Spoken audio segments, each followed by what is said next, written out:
Okay, it's been a good off week. Um, our players needed it. We needed some rest.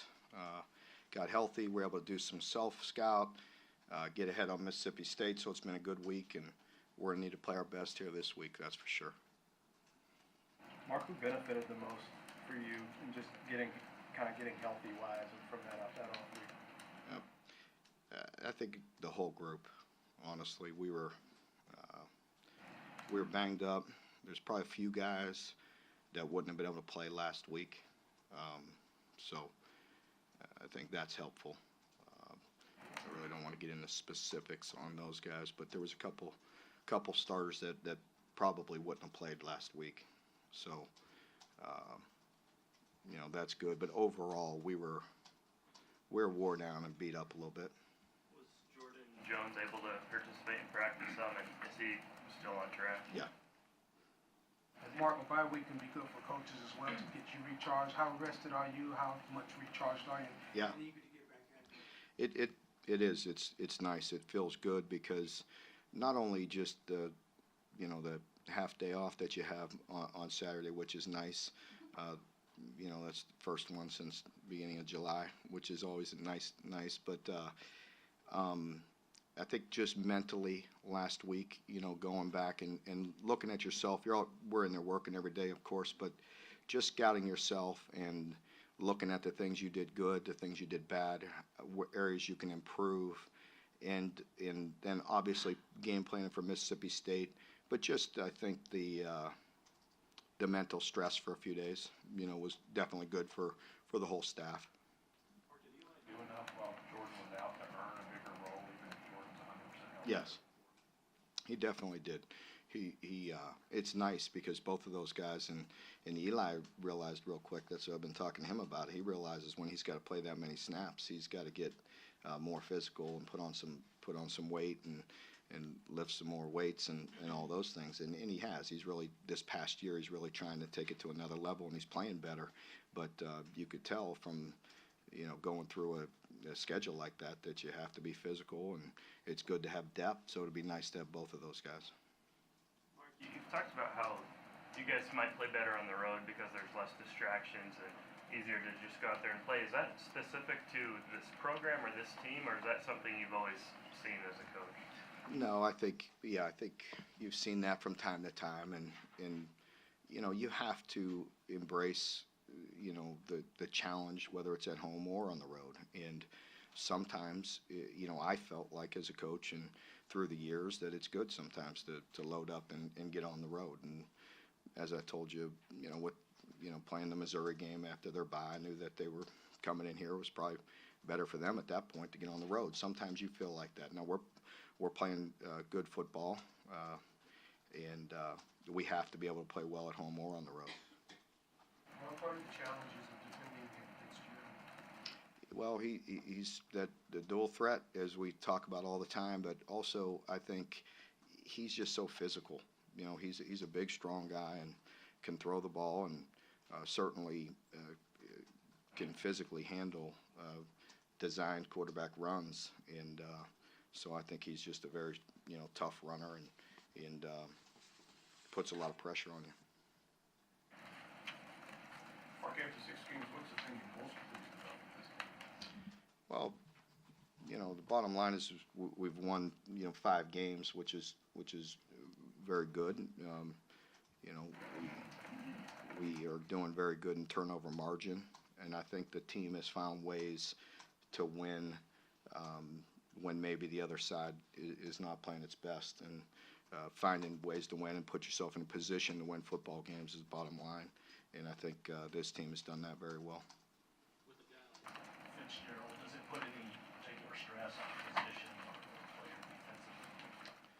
It always puts stress on the back end because you have to play with numbers, and especially quarterback run game and designed quarterback run game. Not only just pulling the ball down and scrambling, but designed quarterback run games or run game puts a little pressure on the entire defense, and so I think you can see that on the back end. At times it depends on what coverage you're in or what you're doing.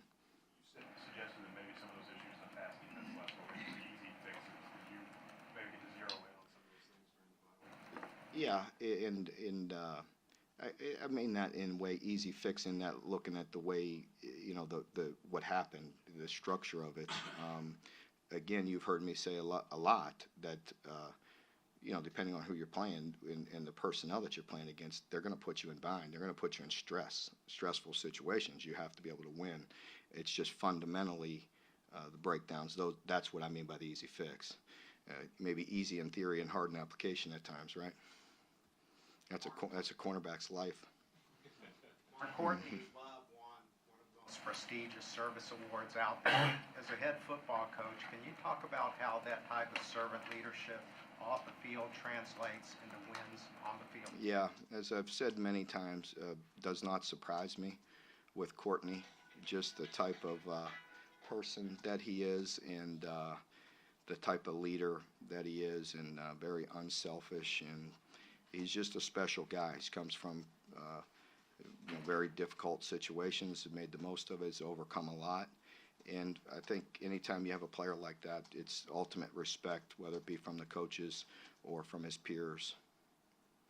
How much do you think you'll need to lean on maybe some of the freshmen on both sides of the ball down the back half of the season? Pardon me? Who? Yeah, I think you always hope those guys get better as the year goes on, and you want to get them some quality reps. And you're starting to see that with Lynn is one guy that jumps out at you, and really all the the receiver position. Isaiah, is doing some good things, and so we're getting better. I'd like to see those guys play a few more snaps as we go. Mark, you guys are right there in the SEC race, which is where you want to be, of course. Just having the bye week, giving your kids a chance to kind of watch other games, see other teams. Do you feel like that might help a little bit in that regard, just to see where you're at and that sort of stuff? I think it was enjoyable just to sit back and have that half day off. Most of our coaches were on the road. Some of us got back Saturday afternoon. Some guys got back Sunday. But I think for our players, it's good just to have the day off. I don't know if it means anything as far as where we're at. We our players know enough to know by now that it's a 1 week season. Let's just take care of business and do the best we can this week. You can't look ahead. You look ahead, you're going to get knocked down real quick. Mark, could you clarify some of the comments you made on your call-in show this past week? I think a caller had asked about Nick Saban and how he dealt with the positivity in his program, and you seemed to imply that maybe there was an air of negativity. I just don't. I don't need to get into that, but I don't have the same problems he does. I think we all know that, right? So that's kind of what I meant by that. I don't think I have to fight that battle. So. Mark, in terms of offensive line improvement, did you get? But I will say he does a phenomenal job with that. You can't help but they have a bullseye on their chest every week, and he does have to combat that, and he does have to combat his players hearing about how good they are individually all the time. So there's a lot to it, and we have a guy or two here or there that got to talk about that, but not the same issues. So. In terms of offensive line improvement, did you get from the open league? Yeah, we did. I think we're starting to find a good mixture the way we have it now with Drake playing at center and Bunchy playing more guard. I think that helps. I think Nick's situation and his health is a big key to us as we move forward and trying to get Nick his weight and his strength back up. Is that a big week for him in particular then, just to regroup with him a little bit? It is. It is important for him. I had an opportunity to see Nick this weekend and spend some time with him Saturday afternoon, and he looked rested and feeling good. But it's still one thing to be rested, but to put on the weight that's necessary, it's hard. You mentioned this past week that while he's not in the game, that a lot of the younger guys are leaning on him, and he feels a part of it. Have you seen that leadership and seen some of those younger guys looking to him in moments of stress or problems? Yeah, you're talking about Nick still, right? Yeah, definitely. Nick is one of the leaders on this football team, and has a lot of experience at offensive line. He's played a lot of positions. He's very versatile, and I think the players have great respect for him, both on the offensive line and and at all positions. And I think he's very helpful and been very unselfish through this process. Could you talk a little bit about what Drake has brought to the center spot? Well, he's brought some consistency. You know, he gives us depth. He gives us another number, and fundamentally, he's doing a very good job.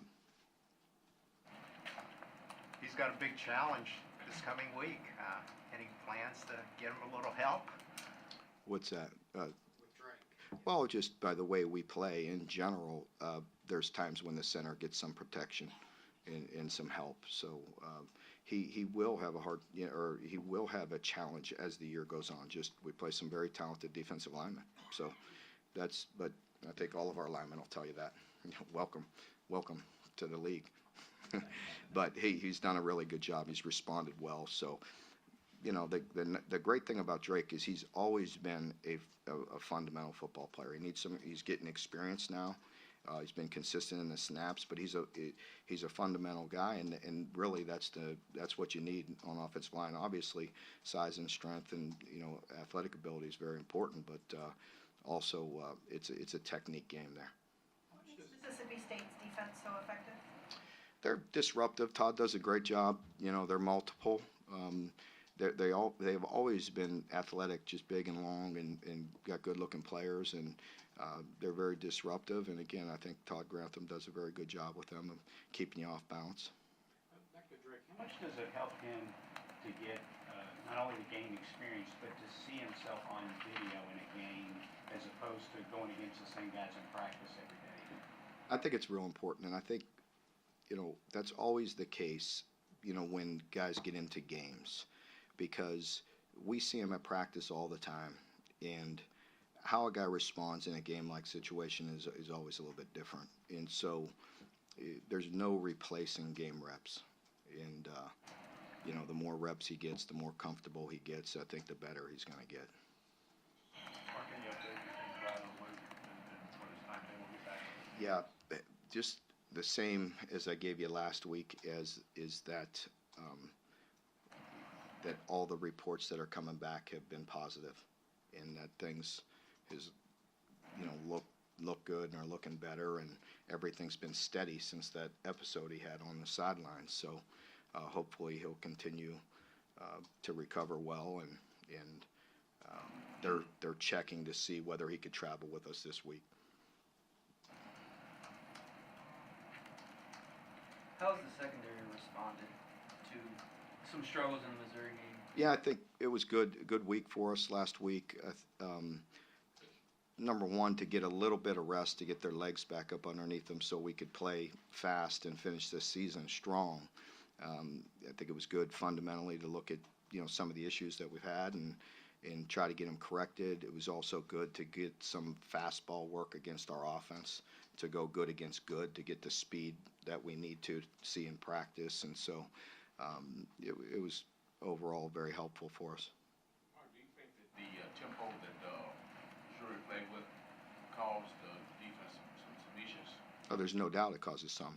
Yeah, I think there's no doubt. I mean, that's why teams do that. There's advantages and disadvantages to a lot of things, but that's definitely one that causes some issue at times. Yes, and so. Did it make you feel any better that they did the same thing to Georgia? Well, 63-yard touchdown. it didn't make me feel better, but at all. But I was basically saying I feel your pain. So, that's a great defense and a great team. We all know, and to see him strike that fast, that early, is helpful or is very difficult. But what helped them and it helped us at times is if their offense can get going as well and possess the ball a little bit and keep them off the field. That's what makes a difference when you're playing the high tempo, and that's just difference of philosophy. Obviously, there's teams in the Big 12 that are very, very hard to defend. Missouri's a lot like that.